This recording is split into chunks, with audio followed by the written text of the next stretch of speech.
Tá? Então, é o seguinte, eu vou assumir, tá, que o dA, né, dA é meu J, ou seja, isso aqui é meu vetor J. Que o meu DO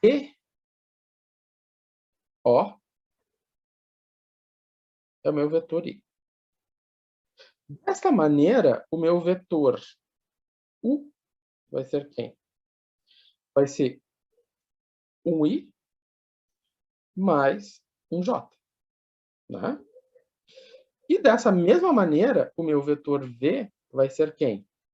Vai ser um I menos um J. Ou seja, eu vou ter um I para a direita, mas ele vai para baixo. Então, é menos um J.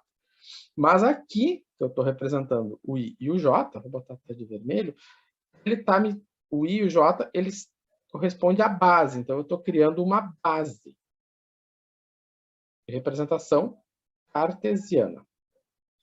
Tá. Então, vamos ver a questão inicial do problema. A questão inicial, né? Então, tá, o I e o V, que a gente pode representar dessa forma. Né? Então, ele pede para determinar x, né, ao que o x vezes u mais o y vezes v seja fb. Vamos ver quem é o fb. Né? É aquele problema no início da aula. Quem é o fb? Então, o fb é alguém. Um vetor. Opa. Deixa eu ver que eu fiz uma bobagem aqui.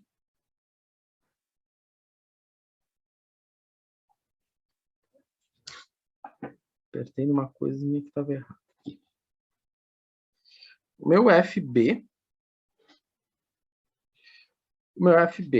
é um vetor que começa em F e termina em B. Então, ele começou aqui e veio até aqui. Então, ele tem... eu vou botar em outra cor, porque essa cor rosa aqui não tem contraste. Então, o FB, nossa, como o professor desenha bem, é um I e 2J. Né? Então, esse vetor é o 2I, que é o I mais 2J.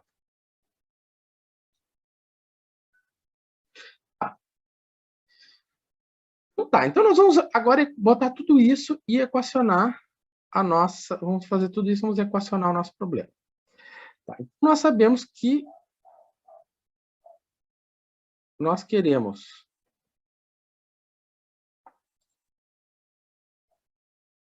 Né? Nós queremos calcular o x e o y, né? Nosso objetivo é saber o x e o y, para que essa equação feche, ou seja, que eu tenha 1 e 2.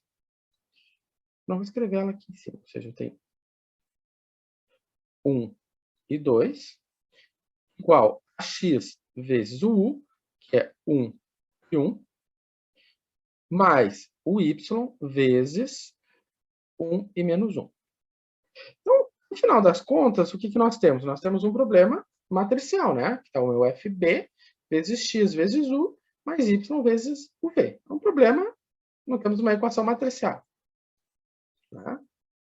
Ali. Ok. Então, como é que a gente vai resolver esse problema? Isso aqui é um sistema linear. Né? E vamos ver como é que vai funcionar esse sistema linear.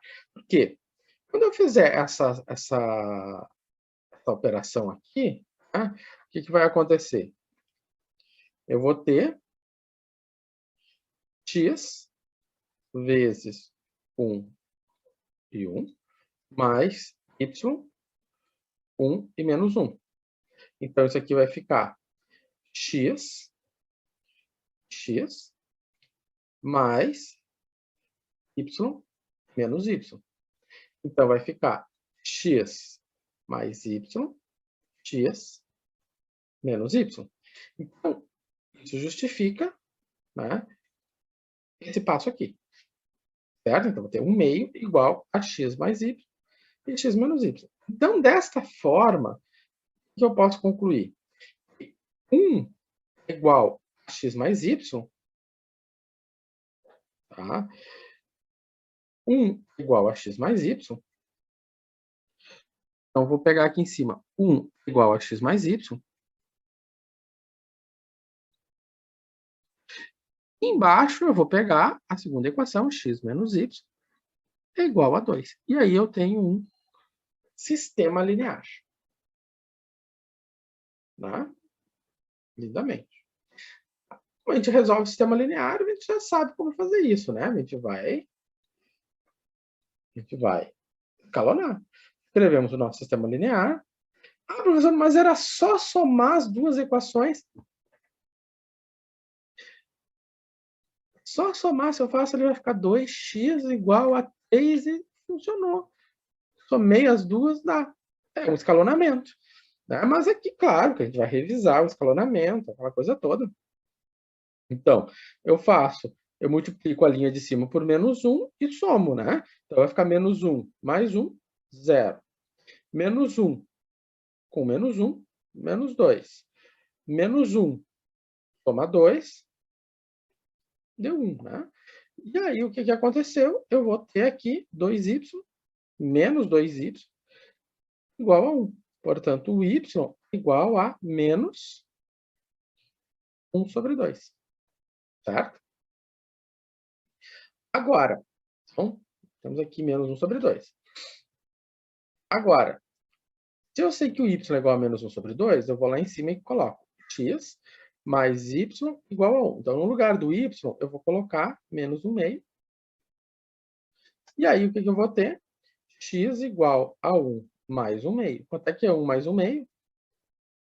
3 meios. Seria o mesmo que nós íamos obter aqui, né? Se eu tivesse simplesmente somado as duas equações. Mas, ou seja, nós temos vários caminhos. E os mesmos, se logicamente foram feitos, eles vão dar a mesma resposta. Então, o meu x aqui é quanto? O meu x aqui é 3 meios. E o meu y aqui é menos 1 meio. E aí, então, nós vamos comparar com o resultado, né, do início da aula. Lá no início da aula foi feito esse problema.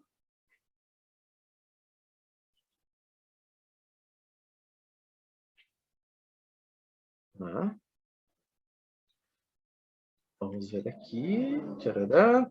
Então, lá no início da aula, nós resolvemos esse problema e encontramos 3 meios menos 1 meio, né? Que é exatamente o resultado que nós tínhamos visto aqui, né? Ou seja, menos 1 meio para y e 3 meios para x. Né? Então, vamos ver aqui. A geometria que nós fizemos no início, né? Aquela parte mais geométrica, mais, né? Mais raiz, né? E tudo isso que nós fizemos agora de forma algébrica, né? Ou seja, pela geometria analítica, que a geometria analítica é uma forma de estudar a geometria a partir de equações, nós chegamos ao mesmo lugar, porque na geometria analítica, a gente vai ter uma série de equações, e embaixo dessas equações a geometria vai estar sendo feita. Tá? Bom, aqui é um exercício, não tem grandes problemas, né? Que é um exercício onde eu tenho eu acho que é exercício de lista de exercício, né? Não lembro. Eu tenho um vetor x, né? E você quer determinar as coordenadas de x, né? Quem é o y do x e quem é o j do x. Então, para você fazer isso, nós sempre podemos fazer esse equacionamento. Então, aqui eu tenho o x do meu lado direito e do lado esquerdo, a gente vai simplesmente reorganizar as coisas. Né? Então, tem x à direita e x à esquerda. E aí eu posso pegar esse x aqui, passo para lá, vai ficar 3x menos x, 2x. Vai ficar 1 meio de x, 1 meio de v, menos 2u. Ok. Agora, a gente sabe que o u é 3i menos j e o v é menos 2i mais 4j. Então, a gente substitui no lugar do U e no lugar do V. Né? Aqui o U e aqui o V. Então, o problema de operações matriciais, né? O que vai acontecer? Vai ficar 1 meio vezes menos 2, menos 1, 1 meio vezes 4, 2, menos 6, 2, né? Então, eu tenho 2x igual a menos 7, 4. Então, esse 2x é igual a essa matriz, menos 7, 4. Então, quanto é o x? Como é que eu faço para isolar o x? Eu passo esse 2 dividindo, né? Ou seja, o 2 está multiplicando, ele passa dividindo. Ou seja, passar dividindo é a mesma coisa que multiplicar por 1 meio. Então, isso aqui vai ficar quanto? 1 meio vezes menos 7. Então, vai ficar menos 7 meios. 1 meio vezes 2 fica 2. E acabou. Né? Ou seja, você pode escrever esse vetor x como menos 7 meios de i mais 2j. Certo? Ou seja, tanto faz escrever nesse formato como nesse formato. Os livros, às vezes, escrevem simplesmente como um par ordenado. Eu odeio isso. Né? Você pega o livro mais tradicional aí, que é aquele tal do Paulo Winter, ele escreve assim. Não gosto dessa representação. Tá? Sei do que se trata, mas em aula, quando eu for, não vou usar o I e o J, eu vou escrever ele na forma de uma matriz. Certo? Uma matriz coluna. Para fixar bem essa ideia de que quando eu estou falando de vetor, eu estou falando de uma matriz coluna. Né? Que isso é uma ideia que vocês precisam carregar em disciplinas como, sei lá, programação e coisa e tal. Certo? Bom, era isso que tinha para hoje. Você